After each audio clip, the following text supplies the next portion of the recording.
the Holy Gospel. Alleluia, alleluia. This is the day the Lord has made. Let us be glad and rejoice in it. Alleluia, alleluia.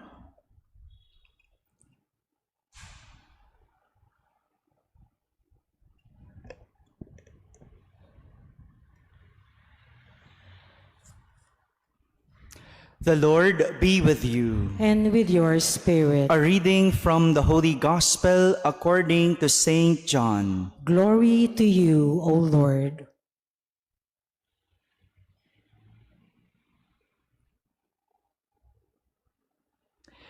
Jesus revealed himself again to his disciples at the Sea of Tiberias.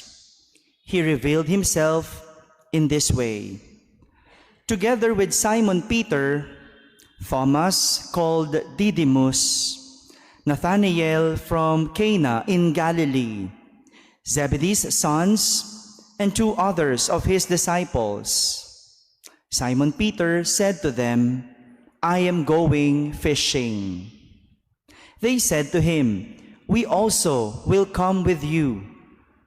So they went out and got into the boat.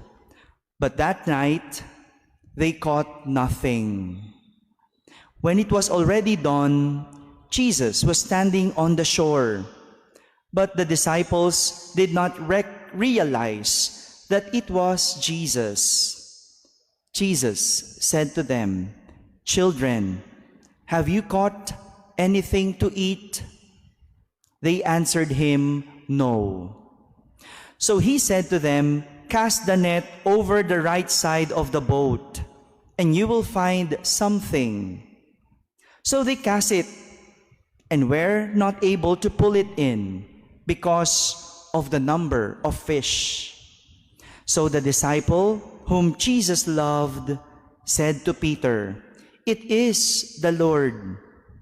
When Simon Peter heard that it was the Lord, he tucked in his garment, for he was lightly clad, and jumped into the sea.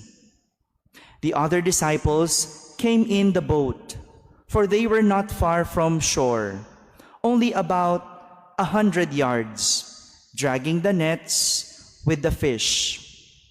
When they climbed out on shore, they saw a charcoal fire with fish on it and bread. Jesus said to them, "Bring some of the fish you just caught." So Simon Peter went over and dragged the net ashore, full of 153 large fish. Even though there were so many, the net was not torn. Jesus said to them, "Come, have breakfast." And none of the disciples dared to ask him, "Who are you?" because they realized it was the Lord. Jesus came over and took the bread and gave it to them, and in like manner the fish. This was now the 3rd time Jesus was revealed to his disciples after being raised from the dead. My friends, the Gospel of the Lord. Praise to you, Lord Jesus Christ.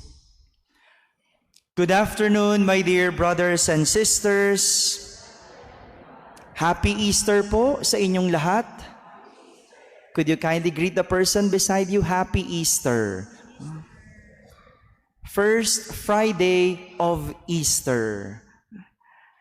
After the resurrection of Jesus, today, the gospel that we heard is the 3rd time he has revealed himself to his disciples. If we are going to follow this week's gospel, mag-review po tayo konti, no? Sa mga hindi po nakapagsimba this week, this is the 3rd time already. So the first appearance of Jesus to his disciples happened on the road to Emmaus. Well, actually, the first was to Mary Magdalene, but she's not a disciple, an apostle. So the third, we will count the appearance of Jesus to his apostles. So the first was when the two of his disciples were walking to Emmaus. Imagine, 11 kilometers, 7 miles, 2 hours of walking, talking to each other, but they did not recognize Jesus. That was the first appearance of Jesus. They were walking, talking for 2 hours, but they did not recognize Jesus.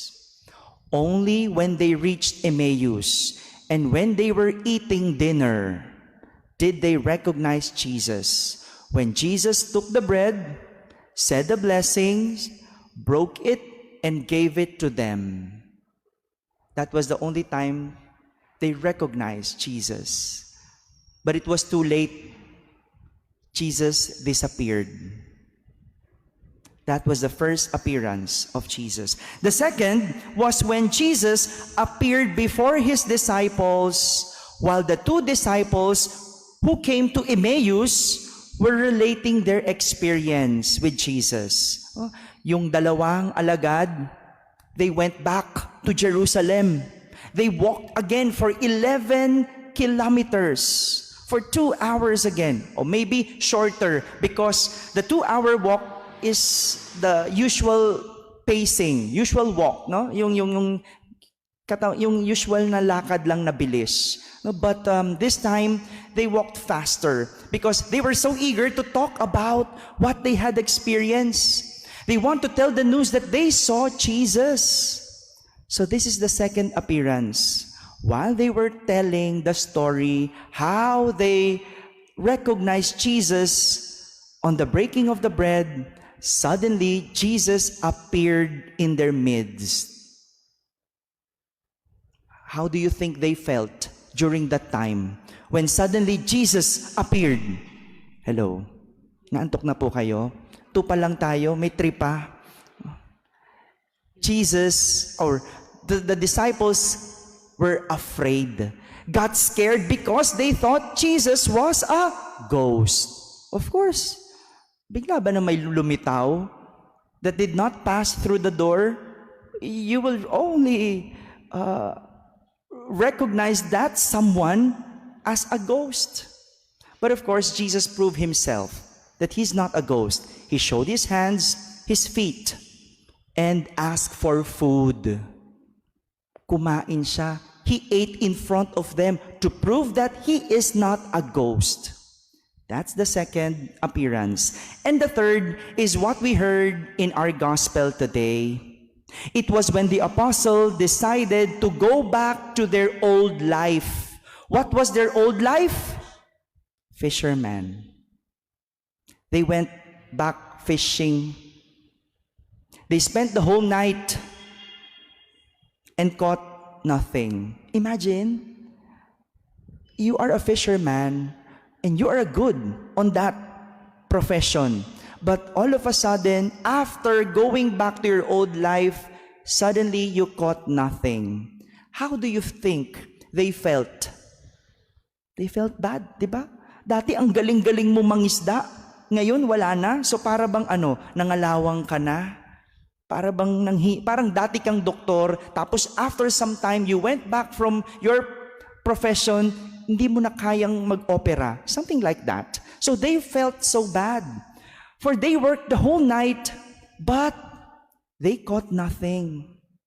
Suddenly, when they were about to go back to the shore, Jesus saw them and asked them, "Have you caught anything?" They again did not recognize Jesus. They did not recognize Jesus. It's ironic. Why every time Jesus would appear to his disciples, they do not recognize him? Akala ko ba magkakaibigan sila?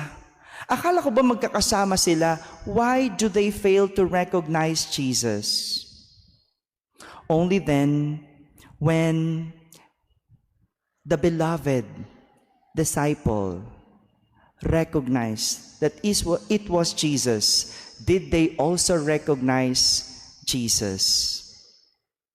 Because Jesus told them to cast the net on the right, and they caught 153 kinds of fish.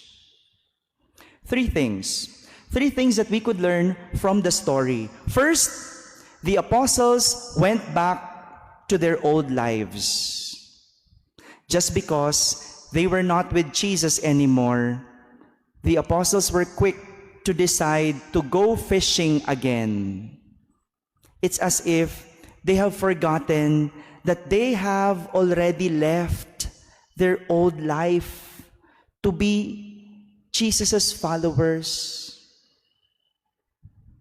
This also happens to us. After some time of living our old life, some have the tendency to go back to their old life. Para bang ang dali nating kalimutan na nagbago na tayo? Say for example, this Lent, Holy Week, isn't it? Marami nag-fasting, abstinence, fasting muna sa pagkain, o fasting muna sa lakwatsa, o abstinence muna tayo sa chismisan. Wala muna, no? Kaya nung Holy Week, ang tahimik ng mga GC, no? Tahimik ng GC, no? Kasi wala, di pwede magbalita, no? Meron ako napanood, nagvi-video call sila dahil Lent, nagtitinginan lang, hindi makapagbuka ng bibig. They could not gossip because it's Lent. And now the Lent is over, it's Easter. Balik sa dating gawi. How many of us have went back to our old life after the pandemic?